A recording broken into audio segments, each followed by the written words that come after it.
Tu palabra es una lámpara a mis pies, es la luz que ilumina mi camino. Acompáñenos y leamos juntos la bendita palabra de Dios.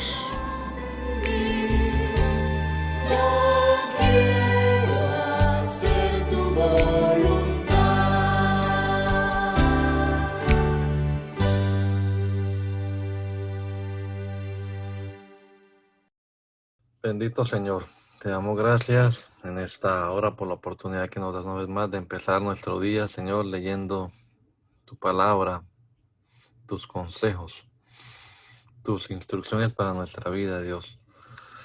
Esperamos que nos des entendimiento y mucha sabiduría para comprender lo que leamos y también nos ayudes a ponerlo en práctica en nuestra vida, Señor. Te lo rogamos en el poderoso nombre de Jesús. Amén. Amén. Bueno, 1 Timoteo capítulo número 3. Esta es palabra fiel. Si alguno anhela ser obispo, desea una buena obra. Pero es necesario que el obispo sea irreprensible y que tenga una sola esposa, que sea sobrio, prudente, decoroso, hospedador, apto para enseñar, no afecto al vino, ni pendenciero, ni codicioso de ganancias deshonestas, sino amable, apacible, no avaro. Que gobierne bien su casa, que tenga a sus hijos en sujeción con toda honestidad, pues el que no gobierna, el que no sabe gobernar su propia casa, ¿cómo podrá cuidar la iglesia de Dios? No debe ser un neófito, no sea que se envanezca y caiga de la condenación del diablo.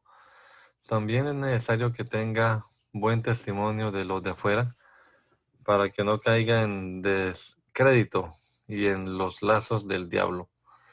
De igual manera, los diáconos deben ser honestos y sin doblez, no demasiado afectos al vino, ni codiciosos de ganancias deshonestas, y deben guardar el misterio de la fe con limpia conciencia.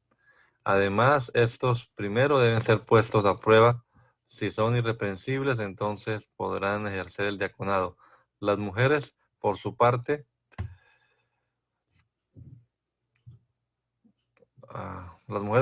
deben ser honestas y no calumniadoras, sino sobrias, fieles en todo. Los diáconos deben tener una sola esposa y gobernar bien a sus hijos y sus casas. Pues los que ejercen bien el diaconado ganan para sí mismos un grado honroso y mucha confianza en la fe que es en Cristo Jesús. Aunque tengo la esperanza de ir pronto a visitarte, te escribo esto para que si me tardo sepas cómo conducirte en la casa de Dios, que es la iglesia del Dios viviente, columna y baluarte de la verdad. Indiscutiblemente el misterio de la piedad es grande. Dios fue manifestado en carne, justificado en el Espíritu, visto de los ángeles, predicado a las naciones, creído en el mundo, recibido arriba en gloria. Pero el Espíritu dice claramente que en los últimos tiempos algunos apostatarán de la fe y escucharán a espíritus engañadores y a doctrinas de demonios, y que por la hipocresía de los mentirosos que tienen cauterizada la conciencia, prohibirán casarse y mandarán abstenerse de los alimentos que Dios creó, para que los creyentes y los que han conocido la verdad participaran de ellos con acción de gracias. Porque todo lo que Dios creó es bueno, y nada es desechable si se toma con acción de gracias. Pues por la palabra de Dios y por la oración es santificado. Si enseñas esto a los hermanos, serás un buen ministro de Jesucristo, nutrido con las palabras de la fe y de la buena doctrina que has seguido. Desecha las fábulas profanas y de viejas, ejercítate para la piedad, porque el ejercicio corporal es poco provechoso, pero la piedad es provechosa para todo, pues cuenta con promesa para esta vida presente y para la venidera. Esta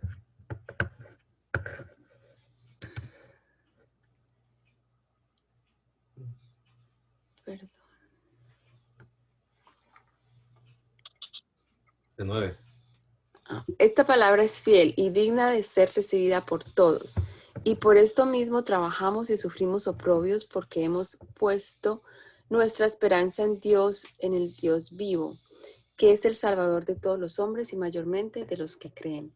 Esto manda y enseña. Ninguno tenga en poco tu juventud, sino sé ejemplo de los creyentes en palabra, conducta, amor, espíritu, fe y pureza.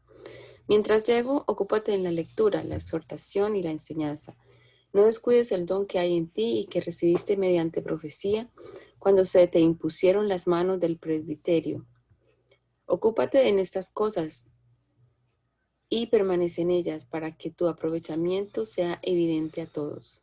Ten cuidado de ti mismo y de la doctrina, persiste en ello. Si haces esto, te salvarás a ti mismo y a los que te escuchen.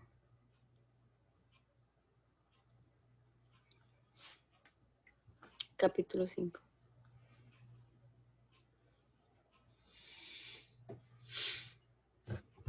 Anita. Primera de Timoteo, capítulo 5.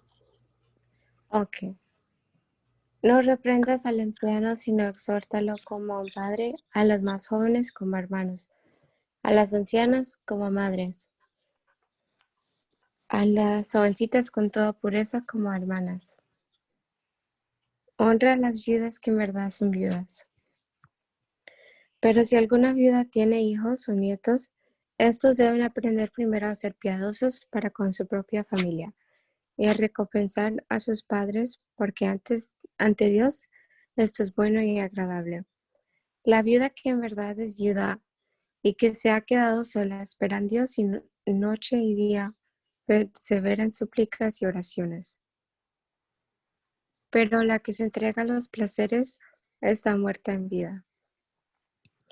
Manda también estas cosas para que sean irreprensibles, porque si alguno no provee para los suyos y especialmente para los de su casa, niega la fe y es peor que un incrédulo. En la lista deben figurar solo las viudas mayores de 60 años y que hayan tenido un solo marido, que cuenten un testimonio de buenas obras como haber criado hijos, practicado la hospitalidad, lavado los pies de los santos, socorrido a los afligidos y practicado toda buena obra. Pero no admitas viudas más jóvenes, porque luego se rebelan contra Cristo y llevadas por sus deseos quieren casarse, con lo que incurren en condenación por quebrantar su primera fe. Además, aprenden a ser ociosas y a andar de casa en casa, y no solamente se vuelven ociosas, sino también chismosas y entrometidas y hablan de lo que no deben. Por eso quiero que las viudas jóvenes se casen y críen hijos, que gobiernen su casa y no den al adversario ninguna ocasión de maledicencia, porque ya algunas se han apartado por seguir a Satanás. Si algún creyente o alguna creyente tiene viudas, que las mantenga para no gravar a la iglesia. Viudas, que las mantenga para no gravar a la iglesia. Así habrá lo suficiente para las viudas que en verdad lo son. Los ancianos que gobiernan bien deben considerarse dignos de doble honor, mayormente los que se dedican a predicar y enseñar. Pues la escritura dice, no pondrás bozal al buey que trilla, y digno es el obrero de su salario. No admitas ninguna acusación contra un anciano, a menos que haya 2 o 3 testigos. A los que persisten en pecar, repréndelos delante de todos, para que los demás también teman. Te encarezco delante de Dios y del Señor Jesucristo y de sus ángeles escogidos, que guardes estas cosas sin prejuicios y sin actuar con parcialidad. No impongas a nadie las manos con ligereza, ni participes en pecados ajenos. Consérvate puro. Por causa de tu estómago y de tus frecuentes enfermedades ya no bebas agua, sino toma un poco de vino. Los pecados de algunos hombres se hacen evidentes antes de que ellos sean llevados a juicio, aunque a otros se les descubren después.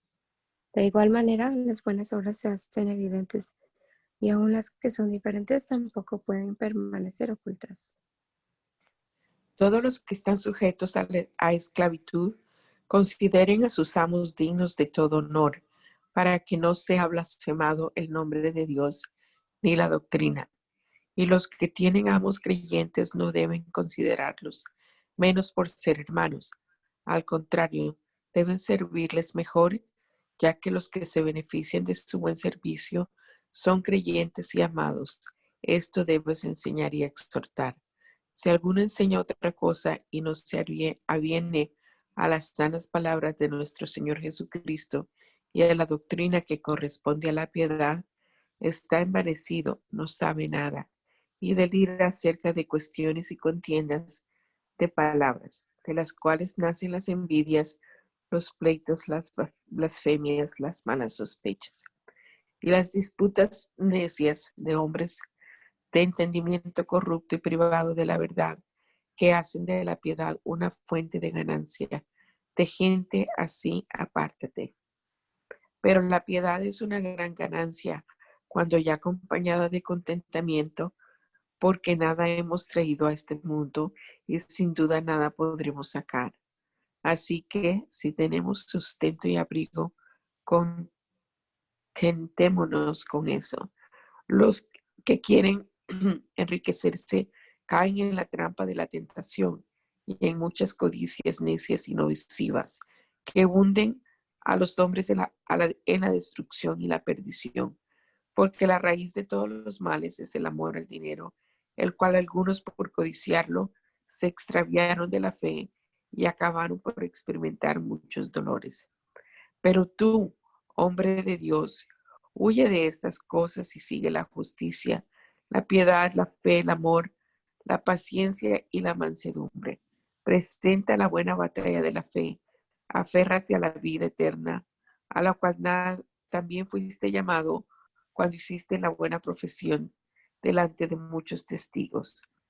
Delante de Dios que da vida a todas las cosas y de Jesucristo que dio testimonio de la buena profesión delante de Poncio Pilato, te mando que mantengas el mandamiento inmáculo e irreprensible hasta la aparición de nuestro Señor Jesucristo, la cual a su debido tiempo mostrará al bienaventurado y solo soberano Rey de Reyes y Señor de Señores, el único que es inmortal y que habita en luz inaccesible, a quien ningún hombre ha visto ni puede ver, al cual sea la honra y el imperio sempiterno. Amén.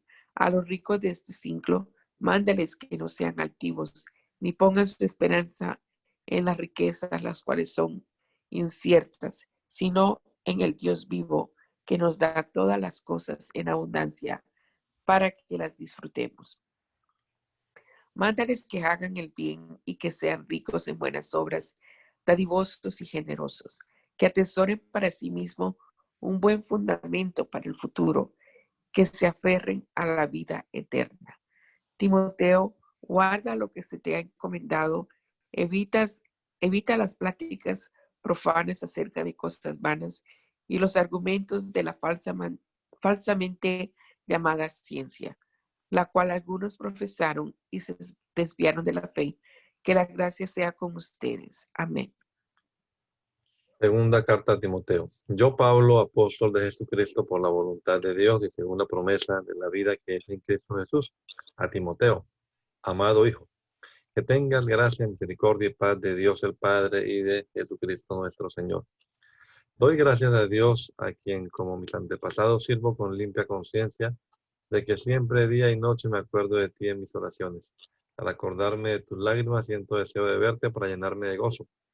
Pues me viene a la memoria la fe sincera que hay en ti, la cual habitó primero en tu abuela Loida y en tu madre Eunice, y estoy seguro que habita en ti también.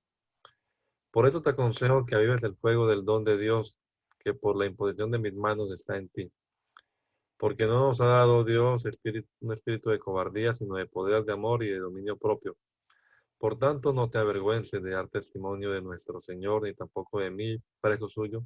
Al contrario, participa de las aflicciones por el Evangelio según el poder de Dios, quien nos salvó y nos llamó con llamamiento santo, no conforme a nuestras obras, sino según el propósito suyo y la gracia que nos fue dada en Cristo, según antes de los tiempos de los siglos, pero que ahora ha sido manifestada por la aparición de nuestro Salvador Jesucristo, quien quitó la muerte y sacó a la luz la vida y la inmortalidad por medio del Evangelio, del cual yo fui constituido predicador, apóstol y maestro de los no judíos. Para eso mismo padezco, por eso mismo padezco a esto, pero no me avergüenzo, porque yo sé a, a quién he creído, y estoy seguro de que Él es poderoso para guardar mi depósito para aquel día. Retén la forma de las sanas palabras que oíste de mí en la fe y en el amor que es en Cristo Jesús. Guarda el buen depósito por el Espíritu Santo que habita en nosotros. Ya sabes que me abandonaron todos los que están en Asia, de los dos de los cuales son Figelo y Hermógenes. Que el Señor tenga misericordia de la casa de Onesíforo, porque muchas veces me reanimó y no se avergonzó de mis cadenas, sino que cuando estuvo en Roma me buscó afanosamente y me halló.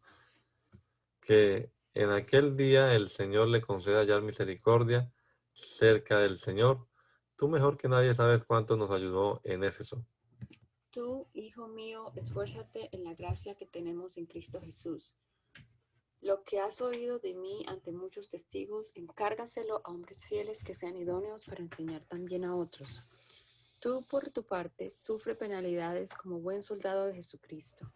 Ninguno que milita se enreda en los negocios de la vida, a fin de agradar a aquel que lo tomó por soldado. Y tampoco el que lucha como atleta es coronado, sino lucha legítimamente. El labrador, para participar de los frutos, debe trabajar primero. Considera lo que dijo, y el Señor te dé entendimiento en todo. Acuérdate de Jesucristo, del linaje de David, que resucitó de los muertos conforme a mi evangelio, en el cual sufro penalidades y hasta encarcelamientos, como si fuera yo un malhechor, pero la palabra de Dios no está presa. Por eso todo lo soporto por causa de los escogidos, para que ellos también obtengan la salvación que es en Cristo Jesús con gloria eterna. Esta palabra es fiel. Si morimos con Él, también viviremos con Él. Si sufrimos, también reinaremos con Él. Si lo negamos, también Él nos negará. Si somos infieles, Él permanece fiel. Él no puede negarse a sí mismo. Recuérdales esto y exhórtalos ante el Señor a no contender acerca de palabras que para nada aprovecha y que solo lleva a la perdición de los que escuchan. Procura con diligencia presentarte ante Dios aprobado, como obrero que no tiene de qué avergonzarse y que usa bien la palabra de verdad. Pero evita las palabrerías vanas y profanas, porque más y más conducen a la impiedad, y su palabra carcome como gangrena. Entre esa gente están Himeneo y Fileto, que se desviaron de la verdad al decir que la resurrección ya se efectuó, con lo que trastornan la fe de algunos. Pero el fundamento de Dios está firme y tiene este sello: el Señor conoce a los que son suyos, y que se aparte de la iniquidad todo aquel que invoca el nombre de Cristo. En una casa grande hay no solo utensilios de oro y de plata, sino también de madera y de barro, y unos son para usos honrosos y otros para usos viles. Así que quien se limpia de esas cosas será un instrumento para honra, santificado, útil al Señor y dispuesto para toda buena obra. Huye también de las pasiones juveniles y sigue la justicia, la fe, el amor y la paz, junto con aquellos que con un corazón limpio invocan al Señor. Pero desecha las cuestiones necias e insensatas. Tú sabes que generan contiendas. Y el siervo del Señor no debe ser contencioso, sino amable para con todos, apto para enseñar, sufrido, que corrija con mansedumbre a los que se oponen, por si acaso Dios les concede arrepentirse para que conozcan la verdad, y escapen del lazo del diablo, en el cual se hallan cautivos y sujetos a su voluntad.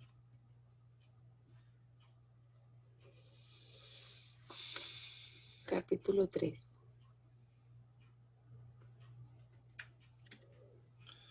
También debes saber que en los últimos días vendrán tiempos peligrosos y que habrá hombres amantes de sí mismos, ávaros, vanagloriosos, soberbios, blasfemos, desobedientes a los padres, ingratos, impíos, sin afecto natural, implacables, calumniadores, intemperantes, crueles, aborrecedores de lo bueno, traidores, impetuosos, envanecidos, que amarán los deleites más que a Dios, que parecerán muy piadosos, pero negarán la eficacia de la piedad. Evítalos, porque son estos los que se meten en las casas y cautivan a mujeres débiles y cargadas de pecados que se dejan llevar por sus malos deseos, que siempre están aprendiendo y nunca pueden llegar al conocimiento de la verdad. Y así como Janes y Jambres se opusieron a Moisés, y también estos hombres se oponen a la verdad. Su entendimiento está corrompido y en cuanto a la fe están descalificados, pero no podrán seguir avanzando porque su insensatez se hará evidente a todos, como también lo fue la de aquellos. Pero tú has seguido mi doctrina, conducta, propósito, fe, longanimidad, amor, paciencia, persecuciones y padecimientos, como las que me sobrevinieron en Antioquía, en Iconio y en Listra, persecuciones que he sufrido y de las cuales me ha librado el Señor. También todos los que quieren vivir piadosamente en Cristo Jesús padecerán persecución. Pero los hombres malvados y los engañadores irán de mal en peor. Engañarán y serán engañados. Tú por tu parte persiste en lo que has aprendido y en lo que tú te persuadiste, pues sabes de quién has aprendido. Tú desde la niñez has conocido las sagradas escrituras, las cuales te pueden hacer sabio para la salvación por la fe que es en Cristo Jesús. Toda la escritura es inspirada por Dios y útil para enseñar, para redarguir, para corregir, para instruir en justicia, a fin de que el hombre de Dios sea perfecto, enteramente preparado para toda buena obra. Te encargo delante de Dios y del Señor Jesucristo, quien juzgará a los vivos y a los muertos en su manifestación y en su reino, que prediques la palabra, que instes a tiempo y fuera de tiempo, redarguye, reprende, exhorta con toda paciencia y doctrina, porque vendrá un tiempo en que no soportarán la sana doctrina, sino que aún teniendo comezón de oír, se amontonarán maestros conforme a sus propios malos deseos, y apartarán de la verdad sus oídos y se volverán a las fábulas. Pero tú sé sobrio en todo, soporta las aflicciones, haz obra de evangelista, cumple tu ministerio. Yo estoy ya a punto de ser sacrificado y el tiempo de mi partida está cercano. He peleado la buena batalla, he acabado la carrera, he guardado la fe. Por lo demás, me está reservada la corona de justicia que en aquel día me dará el Señor, el juez justo, y no solo a mí, sino también a todos los que aman su venida. Procura venir pronto a verme, porque Demas me ha desamparado, prefirió este mundo y se fue a Tesalónica. Crescente se fue a Galacia y Tito a Dalmacia. Solo Lucas está conmigo. Toma a Marcos y tráelo contigo, porque me es útil para el ministerio. A Tíquico lo envié a Efeso. Cuando vengas, tráeme el capote que dejé en Troas, en casa de Carpo, y también los libros, especialmente los pergaminos. Alejandro el calderero me ha causado mucho daño. Que el Señor le pague conforme a sus hechos. Cuídate también tú de él, pues se ha opuesto mucho a nuestras palabras. En mi primera defensa nadie estuvo a mi lado. Todos me desampararon. Espero que no les sea tomado en cuenta. Pero el Señor sí estuvo a mi lado y me dio fuerzas, para que por mí se cumpliera la predicación y todas las naciones la oyeran. Así fui librado de la boca del león, y el Señor me librará de toda obra mala y me preservará para su reino celestial. A él sea la gloria por los siglos de los siglos. Amén. Saluda a Prisca y Aquila y a la casa de Onesíforo, Erasto, que se quedó en Corinto, y a Trófimo, lo dejé en Mileto, pues estaba enfermo. Procura venir antes del invierno. Eubulo te saluda, lo mismo que que Pudente, Lino, Claudia y todos los hermanos. Que el Señor Jesucristo esté con tu espíritu, que la gracia sea con ustedes. Amén. A Tito, capítulo 1. Yo, Pablo, siervo de Dios y apóstol de Jesucristo, según la fe de los escogidos de Dios y el conocimiento de la verdad que corresponde a la piedad, en la esperanza en la vida eterna, la cual Dios, que no miente, prometió desde antes del principio de los siglos, y a su debido tiempo manifestó su palabra por medio de la predicación que me fue encomendada por mandato de Dios nuestro Salvador, a Tito, verdadero hijo en nuestra fe común. Recibe gracia, misericordia y paz de Dios el Padre y del Señor y de Jesucristo nuestro Salvador. Por esto te dejé en Creta, para que corrigieras lo deficiente y establecieras ancianos en cada ciudad, tal y como te mandé. Ancianos irreprensibles, maridos de una sola mujer y con hijos creyentes que no estén acusados de disolución ni de rebeldía, porque es necesario que el obispo como administrador de Dios sea irreprensible, no soberbio, ni iracundo, ni afecto al vino, ni pendenciero, ni codicioso de ganancias deshonestas, sino hospitalario, amante de lo bueno, sobrio, justo, santo, dueño de sí mismo, apegado a la palabra fiel, tal y como ha sido enseñada, para que también pueda exhortar con sana enseñanza y convencer a los que contradicen. Porque aún hay muchos rebeldes que hablan de vanidades y de engaños, especialmente los de la circuncisión, a los cuales es preciso tapar la boca. Estos trastornan casas enteras y a cambio de ganancias deshonestas enseñan lo que no conviene. Uno de ellos, que es su propio profeta, dijo: los cretenses son siempre mentirosos, malas bestias y glotones ociosos. Este es un testimonio verdadero. Así que repréndelos duramente para que sean sanos en la fe y no atiendan a fábulas judaicas ni a mandamientos de hombres que se apartan de la verdad. Para los puros, todas las cosas son puras, pero para los corruptos e incrédulos nada es puro, pues hasta su mente y su conciencia están corrompidas. Dicen conocer a Dios, pero con sus hechos lo niegan, pues son ociosos y rebeldes, reprobados en cuanto a toda buena obra. Pero tú habla de lo que vaya de acuerdo con la sana doctrina, que los ancianos sean sobrios, serios, prudentes, sanos en la fe, en el amor y en la paciencia. Asimismo, las ancianas deben ser reverentes en su porte y maestras del bien, no calumniadoras ni esclavas del vino. Deben enseñar a las mujeres más jóvenes a amar a sus maridos y a sus hijos, a ser prudentes, castas, cuidadosas de su casa, buenas y sujetas a sus maridos, para que la palabra de Dios no sea blasfemada. Exhorta asimismo a los jóvenes a que sean prudentes. Preséntate tú mismo en todo como ejemplo de buenas obras y muestra en la enseñanza integridad y seriedad, con palabras sanas e irreprochables, de modo que el adversario se avergüence y no tenga nada malo que decir de ustedes. Exhorta a los siervos a que se sujeten a sus amos y a que les agraden en todo, que no sean respondones, ni los defrauden, sino que se muestren fieles en todo, para que en todo engalanen la doctrina de Dios, nuestro Salvador. Porque la palabra de Dios, porque la gracia de Dios se ha manifestado para la salvación de todos los hombres. Y nos enseña que debemos renunciar a la impiedad y a los deseos mundanos y vivir en esta época de manera sobria, justa y piadosa, mientras aguardamos la bendita esperanza y la gloriosa manifestación de nuestro gran Dios y Salvador Jesucristo, quien se dio a sí mismo por nosotros para redimirnos de toda iniquidad y purificar para sí un pueblo propio, celoso de buenas obras. Habla de estas cosas y exhorta y reprende con toda autoridad, que nadie te menosprecie.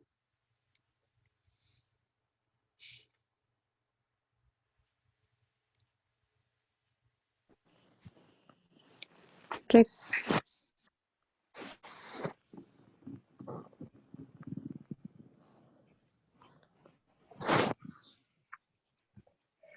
Recuérdales que se sujeten a los gobernantes y a las autoridades,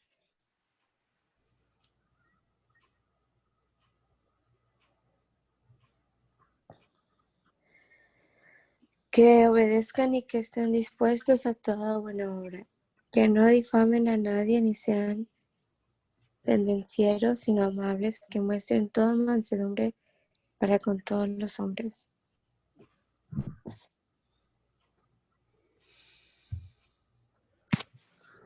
Porque en otro tiempo nosotros también éramos insensatos, rebeldes, extraviados, esclavos de los malos deseos y de diversos deleites. Vivíamos en malicia y envidia, nos aborrecían y nos aborrecíamos unos a otros. Pero cuando se manifestó la bondad de Dios, nuestro Salvador, es su amor para con los hombres nos salvó, y no por obras de justicia que nosotros hubiéramos hecho, sino por su misericordia, por el lavamiento de la regeneración y por la renovación en el Espíritu Santo, el cual derramó en nosotros abundantemente por Jesucristo nuestro Salvador, para que al ser justificados por su gracia, viniéramos a ser herederos conforme a la esperanza de la vida eterna. Esta es palabra fiel, y en esto quiero que insistas con firmeza para que los que creen en Dios procuren ocuparse en las buenas obras. Estas cosas son buenas y útiles a los hombres, pero evita las cuestiones necias, las genealogías, las contenciones y las discusiones acerca de la ley, porque son vanas y no son de provecho. Al que causa divisiones, deséchalo después de una y otra amonestación, pues sabrás que tal persona se ha pervertido y peca, y su propio juicio lo condena.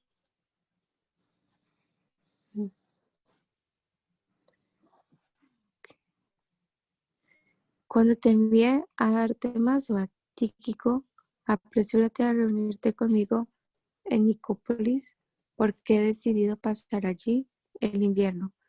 Apresúrate también a poner en camino a Zenas, el intérprete de la ley, y a Apolos, y ayúdalos para que nada les falte, y que aprendan también los nuestros a ocuparse en las buenas obras para los casos de necesidad, para que no se queden sin dar fruto. Todos los que están conmigo te saludan. Saluda a los que nos aman en la fe. Que la gracia sea con todos ustedes. Amén.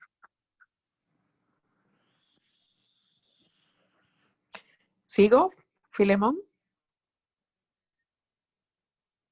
Sí, Yo, Pablo, prisionero de Jesucristo, y el hermano Timoteo, al amado Filemón, colaborador nuestro, a la amada hermana Apia de Arquipo, nuestro compañero de milicia, y a la iglesia que está en tu casa.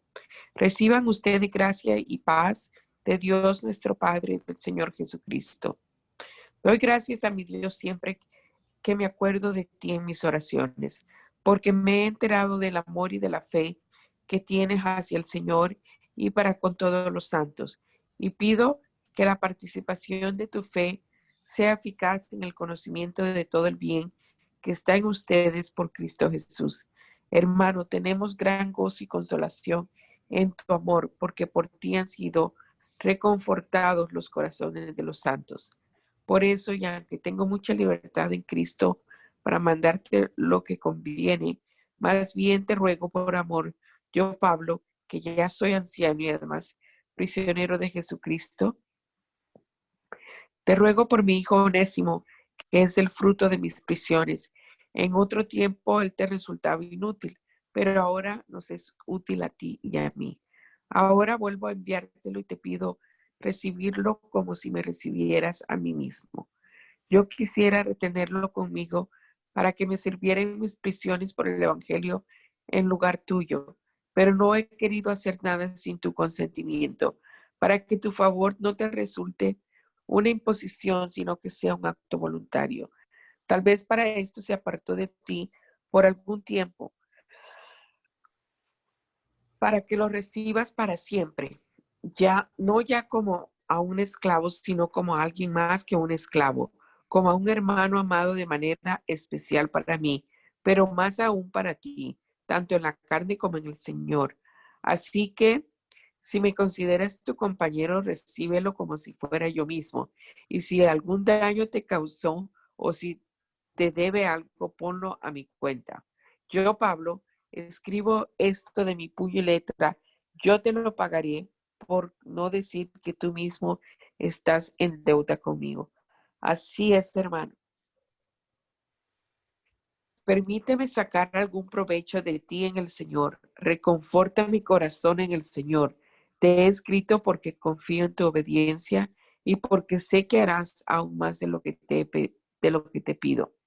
Prepárame también alojamiento, pues espero que por las oraciones de ustedes se les concederá verme. Te saludan Epafras, que es mi compañero de prisiones por Cristo Jesús, y mis colaboradores Marcos, Aristarco, Demas y Lucas. Que la gracia de nuestro Señor Jesucristo sea con su espíritu. Amén. A los Hebreos. Capítulo 1. Dios, que muchas veces y de distintas maneras habló en otros tiempos a nuestros padres por medio de los profetas, en estos días finales nos ha hablado por medio del Hijo, a quien constituyó heredero de todo y mediante el cual hizo el universo. Él es el resplandor de la gloria de Dios, es la imagen misma de lo que Dios es. Él es quien sustenta todas las cosas con la palabra de su poder. Después de llevar a cabo la purificación de nuestros pecados por medio de sí mismo, se sentó a la derecha de la majestad en las alturas y ha llegado a ser superior a los ángeles, pues ha recibido un nombre más sublime que el de ellos. Porque jamás dijo Dios a ninguno de sus ángeles: tú eres mi hijo, yo te he engendrado hoy, ni tampoco yo seré su padre y él será mi hijo. Además, cuando Dios introduce el primogénito en el mundo, dice que lo adoren todos los ángeles de Dios. Acerca de los ángeles dice: Él hace a sus ángeles que sus ángeles sean como vientos y sus ministros como llamas de fuego. Pero del Hijo dice: tu trono, oh Dios, es eterno y para siempre. El cetro de tu reino es un cetro de justicia. Amas la justicia y odias la maldad. Por eso te ungió Dios, tu Dios, con óleo de alegría más que a tus compañeros. Y también dice: Señor, tú fundaste la tierra en el principio y los cielos son obras de tus manos. Ellos perecerán, pero tú permaneces para siempre. Todos ellos se desgastan como un vestido, los enrollarás como un manto y quedarán cambiados, pero tú eres el mismo y tus años no tendrán fin. Dios jamás le dijo a ninguno de los ángeles: siéntate a mi derecha hasta que ponga a tus enemigos por estrado de tus pies. ¿Y acaso no son todos ellos espíritus ministradores enviados para servir a quienes serán herederos de la salvación? Por tanto, es necesario que prestemos más atención a lo que hemos oído, no sea que nos extraviemos.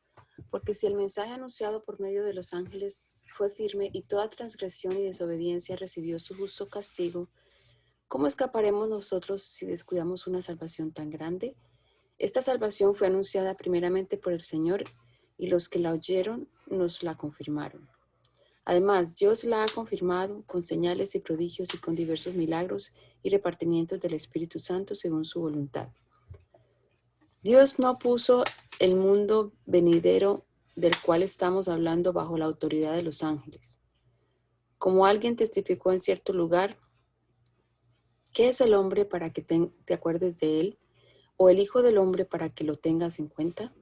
Lo hiciste un poco menor que los ángeles, lo coronaste de gloria y de honra, y lo pusiste sobre las obras de tus manos. Todo lo sujetaste debajo de sus pies. Así que si Dios puso todas las cosas debajo de sus pies, entonces no dejó nada que no esté sujeto a él. Sin embargo, todavía no vemos que todas las cosas le estén sujetas. Lo que sí vemos es que Jesús, que fue hecho un poco menor que los ángeles, está coronado de gloria y de honra a causa de la muerte que sufrió. Dios, en su bondad, quiso que Jesús experimentara la muerte para el bien de todos, porque convenía que Dios, por quien todas las cosas existen y subsisten, perfeccionara mediante el sufrimiento al autor de la salvación de ellos, a fin de llevar muchos hijos a la gloria, porque el mismo origen tienen el que santifica y los que son santificados. Por eso no se avergüenza de llamarlos hermanos. Cuando dice: anunciaré tu nombre a mis hermanos, y en medio de la congregación te alabaré. Y en otra parte: yo confiaré en él, Y una vez más, aquí estoy con los hijos que Dios me dio. Así como los hijos eran de carne y hueso, también él era de carne y hueso, para que por medio de la muerte destruyera al que tenía el dominio sobre la muerte, es decir, al diablo. Y de esa manera librara a todos los que, por temor a la muerte, toda su vida habían estado sometidos a esclavitud. Ciertamente él no vino para ayudar a los ángeles, sino a los descendientes de Abraham. Por eso le era necesario ser semejante a sus hermanos en todo, para que llegara a ser un sumo sacerdote misericordioso y fiel en lo que a Dios se refiere, y expiara los pecados del pueblo. Puesto que él mismo sufrió la tentación, es poderoso para ayudar a los que son tentados.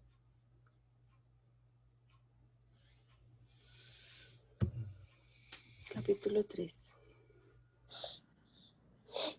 Por lo tanto, hermanos santos que tienen parte del llamamiento celestial, consideren a Cristo Jesús el apóstol y sumo sacerdote de la fe que profesamos. Él es fiel al que lo constituyó, como lo fue también Moisés en toda la casa de Dios. Pero a Jesús se le ha conocido más honor que a Moisés, así como el que hace una casa se le rinde más honor que la casa misma.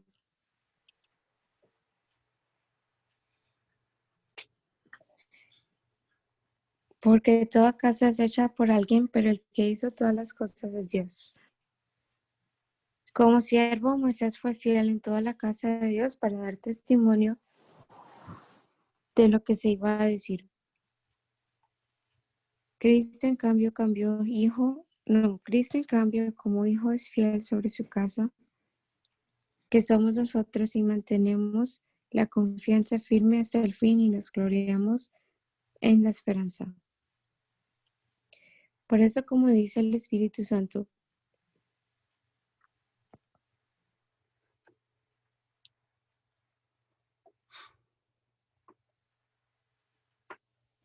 Aló. es que me duele mucho la garganta.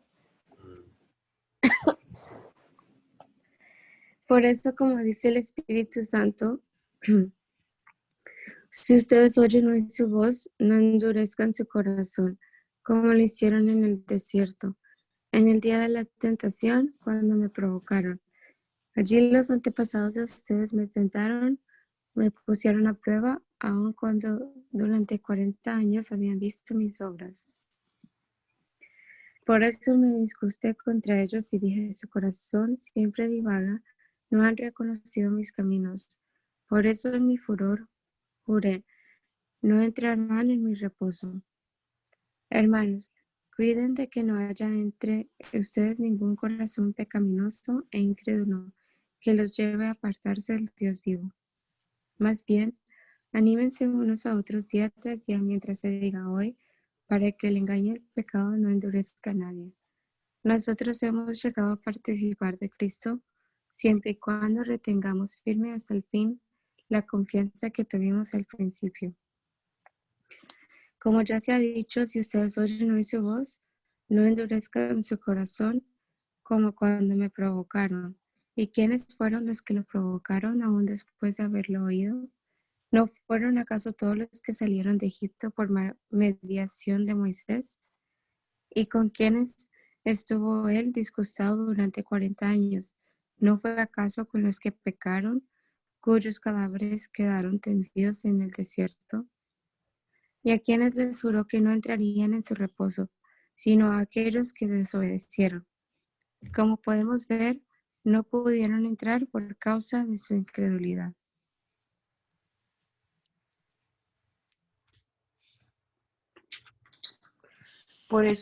Por eso temamos a Dios mientras tengamos todavía la promesa de entrar en su reposo. No sea que alguno de ustedes parezca haberse quedado atrás, porque la buena nueva se nos ha anunciado a nosotros lo mismo que a ellos, pero de nada les sirvió a ellos el oír esta palabra porque cuando lo oyeron no la acompañaron con fe. Pero los que creíamos hemos entrado en el reposo conforme a lo que él dijo. Por eso en mi furor juré, no entrarán en mi reposo, aun cuando sus obras estaban acabadas desde la creación del mundo. En cierto lugar se dice así del séptimo día. Dios reposó de todas sus obras en el séptimo día. Y una vez más dice, no entrarán en mi reposo. Por tanto, y puesto que aún falta que algunos entren en el reposo, y como aquellos a quienes primero se les anunció la buena nueva no entraron por causa de su desobediencia. Vuelve a determinarse un día, hoy, al decir, después de tanto tiempo por medio de David, si ustedes oyen su voz, no endurezcan su corazón. Si Josué les hubiera dado el reposo, no habría hablado después del otro día. De modo que aún queda un reposo para el pueblo de Dios, porque el que entra en su reposo, reposa también de sus obras, como Dios reposó de las suyas. Procuremos, pues, entrar en este reposo, para que nadie siga el ejemplo de los que desobedecieron. La palabra de Dios es viva y eficaz, más cortante que la espada de dos filos, pues penetra hasta partir el alma y el espíritu, las coyunturas y los tuétanos, y discierne los pensamientos y las intenciones del corazón. Nada de lo que Dios creó puede esconderse de él, sino que todas las cosas quedan al desnudo y descubiertas a los ojos de aquel a quien tenemos que rendir cuentas. Por lo tanto, y ya que en Jesús, el Hijo de Dios, tenemos un gran sumo sacerdote que traspasó los cielos, retengamos nuestra profesión de fe, porque no tenemos un sumo sacerdote que no pueda compadecerse de nuestras debilidades, sino uno que fue tentado en todo de la misma manera que nosotros, aunque sin pecado. Por tanto, acerquémonos confiadamente al trono de la gracia para alcanzar misericordia y hallar gracia para cuando necesitamos ayuda. Todo sumo sacerdote es elegido entre los hombres y constituido a favor de los hombres ante la presencia de Dios para presentar ofrendas y sacrificios por los pecados y para mostrarse paciente con los ignorantes y extraviados, ya que él mismo adolece de la debilidad humana. Por eso mismo debe presentar una ofrenda por sus propios pecados, así como por los del pueblo. Pero nadie puede tomar este honor por cuenta propia, sino solo aquel que es llamado por Dios, como en el caso de Aarón. Tampoco Cristo se glorificó a sí mismo haciendo de sumo sacerdote, sino que ese honor se lo dio el que le dijo, tú eres mi hijo, yo te he engendrado hoy. Y en otro lugar también dice, tú eres sacerdote para siempre, según el orden de Melquisedec. Cuando Cristo vivía en este mundo con gran clamor y lágrimas, ofreció ruegos y súplicas al que lo podía librar de la muerte y fue escuchado por su temor reverente. Aunque era hijo, aprendió a obedecer mediante el sufrimiento y una vez que alcanzó la perfección, llegó a ser el autor de la salvación eterna para todos los que le obedecen. Y Dios lo declaró sumo sacerdote, según el orden de Melquisedec. Acerca de esto tenemos mucho que decir, aunque no es fácil de explicarlo porque ustedes son lentos para entender. Aunque después de tanto tiempo ya deberían ser maestros, todavía es necesario que se les vuelva a enseñar lo más elemental de la palabra de Dios. Esto es tan así que lo que necesitan es leche y no alimento sólido. Pero todos los que se alimentan de leche son inexpertos en la palabra de justicia porque son como niños. El alimento sólido es para los que ya han alcanzado la madurez, para los que pueden discernir entre el bien y el mal y han ejercitado su capacidad de tomar decisiones. Por lo tanto, dejemos a un lado las enseñanzas elementales acerca de Cristo y avancemos hacia la perfección. No volvamos a cuestiones básicas, tales como el arrepentimiento de las acciones que nos llevan a la muerte, o la fe en Dios, o las enseñanzas acerca del bautismo, o la imposición de manos, o la resurrección de los muertos y el juicio eterno. Todo esto lo haremos, sí, todo esto lo haremos, si Dios nos lo permite. No es posible que los que alguna vez fueron iluminados y saborearon el don celestial y tuvieron parte en el Espíritu Santo y saborean además la buena palabra de Dios y los poderes del mundo venidero, pero volvieron a caer, vuelvan también a ser renovados para arrepentimiento. Eso sería volver a crucificar al Hijo de Dios para ellos mismos y exponerlo a la vergüenza pública. Cuando la tierra absorbe la lluvia que le cae con frecuencia y produce plantas útiles para quienes la cultivan, recibe la bendición de Dios. Pero cuando produce espinos y abrojos no vale nada. Poco le falta para ser maldecida y acaba por ser quemada. Queridos hermanos, aunque hablamos así, con respecto a ustedes estamos convencidos de cosas mejores, que tienen que ver con la salvación. Porque Dios es justo y no olvidará el trabajo de ustedes y el amor que han mostrado hacia Él mediante el servicio a los santos, como hasta ahora lo hacen. Pero deseamos que cada uno de ustedes muestre el mismo entusiasmo hasta el fin, para la plena realización de su esperanza. Y para que no se hagan perezosos, sino que sigan el ejemplo de quienes por medio de la fe y la paciencia heredan las promesas. Cuando Dios hizo la promesa a Abraham, juró por sí mismo porque no había nadie superior a él por quien jurar. Y dijo, ciertamente te bendeciré con abundancia y multiplicaré tu descendencia. Y Abraham esperó con paciencia y recibió lo que Dios le había prometido. Cuando alguien jura, lo hace por alguien superior a sí mismo. De esa manera confirma lo que ha dicho y pone fin a toda discusión.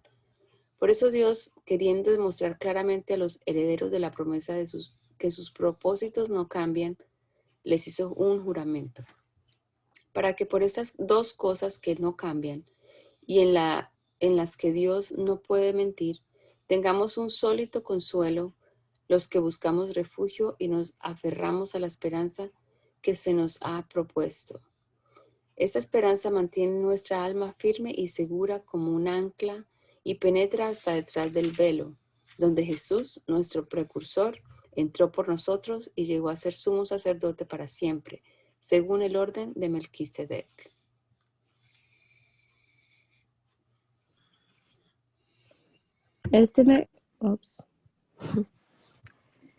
Este Melquisedec, que era rey de Salem y sacerdote del Dios Altísimo, salió al encuentro de Abraham cuando éste volvía de derrotar a los reyes y lo bendijo. Entonces Abraham le dio los diezmos de todo. Melquisedec significa en primer lugar rey de justicia y también rey de Salem, que significa rey de paz. Nada se sabe de su padre, ni de su madre, ni de sus antepasados, ni si tuvo principio ni fin, pero a semejanza del Hijo de Dios permanece como sacerdote eterno.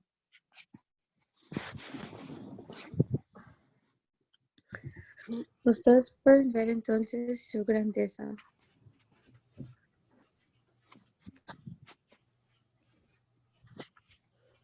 Pues el mismo patriarca Abraham le dio los diezmos del botín.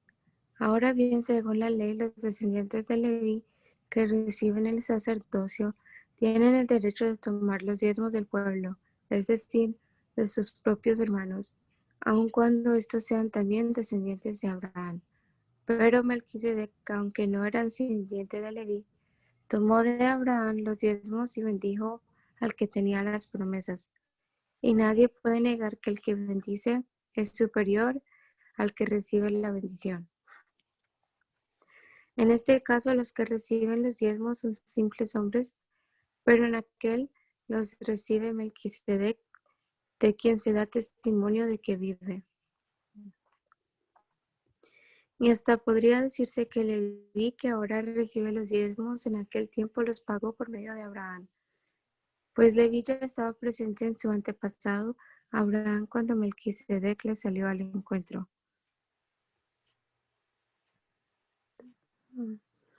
Si la perfección se alcanzara mediante el sacerdocio levítico, ya que bajo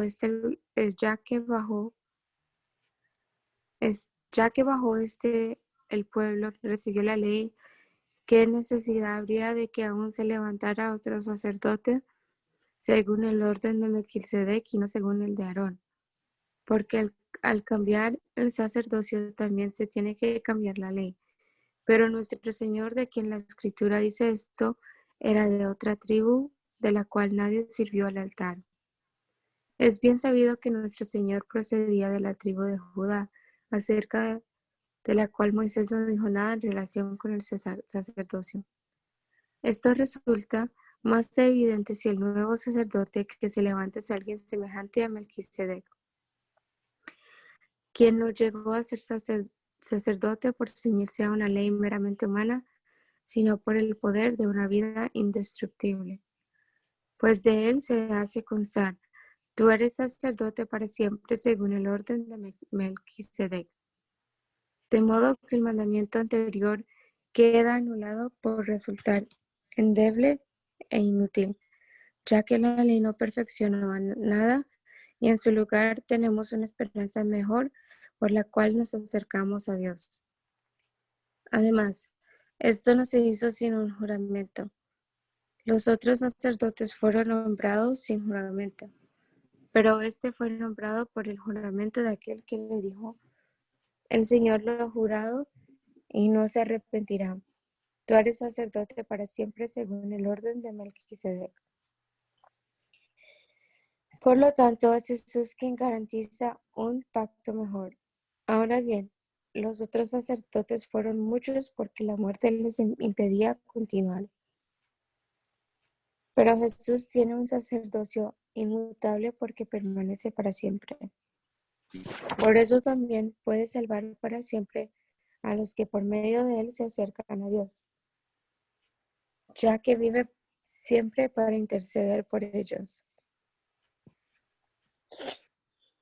Jesús, el sumo sacerdote que necesitábamos tener, santo, inocente, sin mancha, apartado de los pecadores y exaltado por encima de los cielos, no es como los otros sumos sacerdotes que diariamente tienen que ofrecer sacrificios, primero por sus propios pecados y luego por los del pueblo. Jesús hizo esto una sola vez y para siempre cuando se ofreció a sí mismo. La ley nombra sumos sacerdotes a hombres débiles, pero el juramento, que es posterior a la ley, nombra sumo sacerdote al Hijo, quien ha sido hecho perfecto para siempre. Ahora bien, el punto principal de lo que venimos diciendo es que el sumo sacerdote que tenemos es tal que se sentó a la derecha del trono de la majestad en los cielos. Él es el ministro del santuario de este tabernáculo verdadero, levantado por el Señor y no por los hombres. Todo sumo sacerdote es designado para presentar ofrendas y sacrificios, y por eso es necesario que también tenga algo que ofrecer. Si estuviera sobre la tierra, ni siquiera sería sacerdote, porque aquí ya hay sacerdotes que presentan las ofrendas de acuerdo con la ley. Estos sacerdotes sirven a lo que no es más que modelo y sombra de las cosas celestiales, tal y como se le advirtió a Moisés cuando iba a levantar el tabernáculo. Ten cuidado de hacer todas las cosas según el modelo que se te ha mostrado en el monte. Pero nuestro sumo sacerdote ha recibido un ministerio mucho mejor, pues es mediador de un pacto mejor, establecido sobre mejores promesas. Si el primer pacto hubiera sido perfecto, no habría sido necesario un segundo pacto. Pero Dios, al reprocharle sus defectos, dice: vienen días, dice el Señor, en que estableceré un nuevo pacto con la casa de Israel y la casa de Judá. Ese pacto no será semejante al que dice con sus antepasados, el día en que los tomé de la mano para sacarlos de la tierra de Egipto, pues ellos no fueron fieles a mi pacto. Y por eso los abandoné, dice el Señor. Este es el pacto que haré con la casa de Israel. Después de aquellos días, dice el Señor, pondré mis leyes en su mente y les escribiré sobre su corazón, y yo seré su Dios y ellos serán mi pueblo. Ya nadie enseñará a su prójimo, ni le dará a su hermano, conoce al Señor, ni le dirá a su hermano, conoce al Señor, porque todos me conocerán, desde el más pequeño hasta el más grande. Seré misericordioso con sus injusticias y nunca más me acordaré de sus pecados ni de sus iniquidades. Al decir nuevo pacto, se ha dado por viejo al primero, y lo que es viejo y anticuado está en vías de desaparecer. Bueno, hasta aquí la lectura, oremos. Gracias te damos, Señor Jesús, en esta mañana. Gracias porque nos diste este privilegio, Señor, de leer tu palabra, Señor, de de poder aprender de ella. Y te pedimos, Señor, que podamos ponerla en práctica y podemos, Señor Jesús, tenerla en nuestro corazón y aplicarla también, Señor. Gracias por lo que haces en nuestras vidas y bendice, Señor, este resto de día. En tu nombre, Jesús. Amén. Amén, amén. Amén.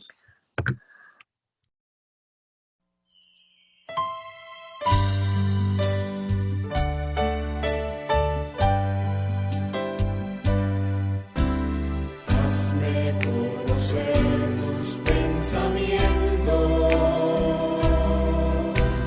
hazme conocer tu voluntad. Yo quiero comprenderla y hacerla realidad en mí. Yo quiero hacer tu voluntad.